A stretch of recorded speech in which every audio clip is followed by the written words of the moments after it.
Hey everybody, welcome back to Video Game Esoterica and our continuing series on the Sega Saturn.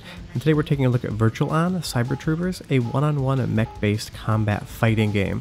And it's an interesting game because it feels both like a hybrid of a 3D one-on-one fighter, something in the vein of Tekken or Virtual Fighter, but it also feels like a mech-based combat game as well. So it's a really interesting hybrid, and whatever genre it technically exists in, it's a really awesome game to play. Now I will say with an asterisk that this actually has a twin stick controller that was released for the Sega Saturn, and when it was in the Model 2 Arcade Original cabinet, it also had a twin stick. And while I think that this game is infinitely playable with a standard controller, I have no issues with it, that is an option for you to play, and it is the more authentic version of the game. But I will say those controllers are quite expensive. They're not really rare. You can probably go on eBay right after listening to this and buy one if you'd like. But for me, I don't see the value in it because I think the standard Saturn controller works well enough, pretty good, that I can play the game perfectly fine. You'll see there I was able to go in for that melee attack and be able to destroy my enemy without taking any damage. And you will see that sometimes I do whiff those attacks because you see your attacks, the 7W missile, homing, and Vulcan, and those have different recharge rates. So you can't just spam one attack and completely destroy your enemy and take his life bar down. You actually have to play with a little bit more strategy and use some of those 3D polygonal elements like those buildings there to hide behind, so that if you have an incoming attack that's ground-based, you can actually either dodge it or let the building take the strike. And it's pretty easy up at front. You'll see that that first mission right there, I was able to win both rounds, both being perfect and taking no damage. But the game definitely does increase in difficulty after round 3, and while it never feels unfair, it does get challenging. And you'll see there that I did whiff that melee attack, so I need to let that recharge a little bit before I can use it. And you'll see that it's charging on the screen. I do appreciate that about the game, that it makes us use strategy to be able to say, what's the best attack? Is it worth risking that powerful attack and waiting for it to recharge to be able to win? And in that instance with the melee attack, I was close enough to be able to win the round. But you do need to incorporate that strategy in your game when you're playing it so that you don't end up with weapons that you just can't use for 10 seconds, avoiding your enemy's attacks and hoping that you don't get destroyed before they recharge. Now, as far as the differences in this game compared to the Model 2 Arcade Original, you will see that all the backgrounds are just basically 2D flat images, where in the arcade they were full 3D polygonal elements. And the same thing happened when we talked about Virtual Fighter. And while it's unfortunate that the Saturn couldn't have all of those elements included, it really takes nothing away from the game. I mean, the background's fun to look at, but it really doesn't change the gameplay whatsoever. And because the game runs at a really fast frame rate and is very responsive, I'd rather have that responsiveness in the controls than in the frame rate than I would have a full 3D background. And definitely the character models are reduced polygonal count as well, but they all look great, the colors are nice, you get some quasi-real-time lighting effects, so it's definitely, I'm happy that Sega did what they did with this release in downgrading the graphics but keeping the frame rate high, because that's definitely what you want in a combat game like this. And I highly recommend everyone go out and check it out because, one, a Japanese copy is quite cheap. You can usually get them for around $10 before shipping on eBay. And you'll see that everything's been in English so far, and even if you do encounter any Japanese, it's a fighting game, so you really don't need any of that to be able to play. And you will see I took my first loss here, and I do like how the game evolves that difficulty. It's never so cheap that you feel like you're not having fun. You feel like you need to learn the different attack patterns of your enemies and get better, and you feel that improvement, just like a fighting game that you're getting better at learning the moveset, so that when you do start succeeding more, you feel like it's because of your own volition and your own knowledge and practice of the game versus just getting lucky. And that's, to me, the #1 cardinal sin in a fighting game outside of unresponsive controls, is difficulty that makes you either have to spam a cheap attack just to be able to get to the next round, or bosses that are so incredibly hard it takes 20 tries just to beat them and you feel like you got lucky, not got good at the game.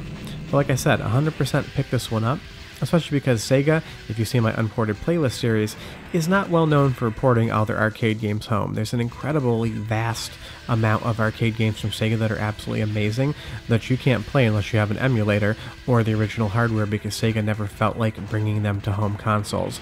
So it should always be celebrated and be an awesome time to be able to play a really good Sega arcade game at home. and that's why I love this game so much, and there's a sequel on Dreamcast. It's definitely a lot of fun to check out. And you will see here now that I've switched my player character, I am able to finally get past this round.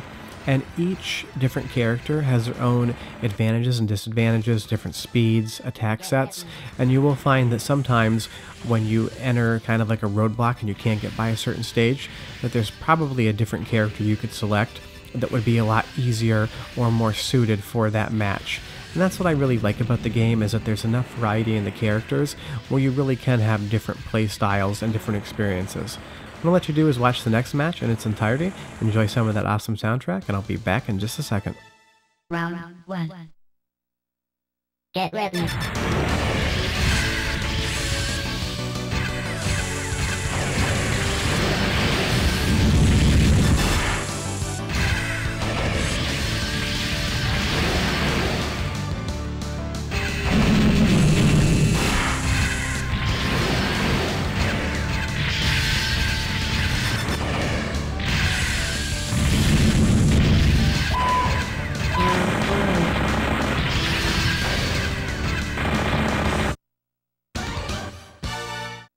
Get ready.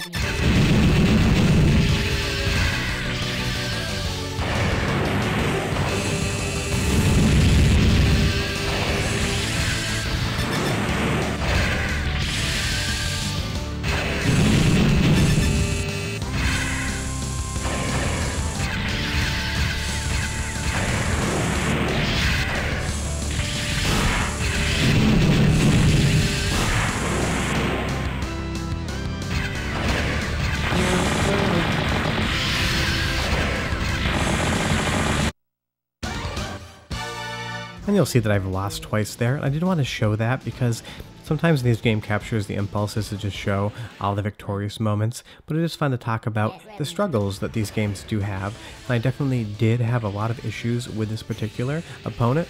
And you'll see in later rounds I'm able to breeze through completely quickly. And I think it's down to the fact that in this arena there really isn't much to hide behind. And each arena is different, and sometimes they're much larger than others, but the reality is how you play in the environment is as important as how you actually attack your enemy and how you move, because there really isn't anywhere to hide in this stage, so you need to actually worry more about what your movements are when you're attacking and how you're attacking to make sure that you're not leaving yourself exposed to those big life bar draining attacks. And I've won that one, and like I said earlier, some of the different characters are better than others when you're fighting them. And you'll see I went in for that melee attack and I whiffed it and I paid the price. And just like a 2D, one-on-one fighting game or even a 3D fighting game, you definitely need to be careful with the attacks you choose, because if you whiff them, you're definitely going to pay a price, because there is, an animation to every attack, and you can't move until that animation has been finished. So you don't want to leave yourself open too much, but you will see I was totally able to beat the opponent, no big deal.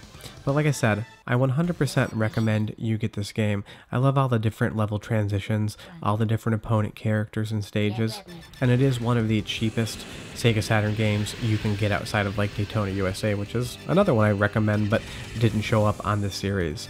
And that's just the great thing about these games, is not only are they super fun, but you can have them for a very cheap price. And that's why it's something you definitely want to have in your library. And you can see with this opponent here, I struggled with the last one, but this one I just completely decimate, no big deal.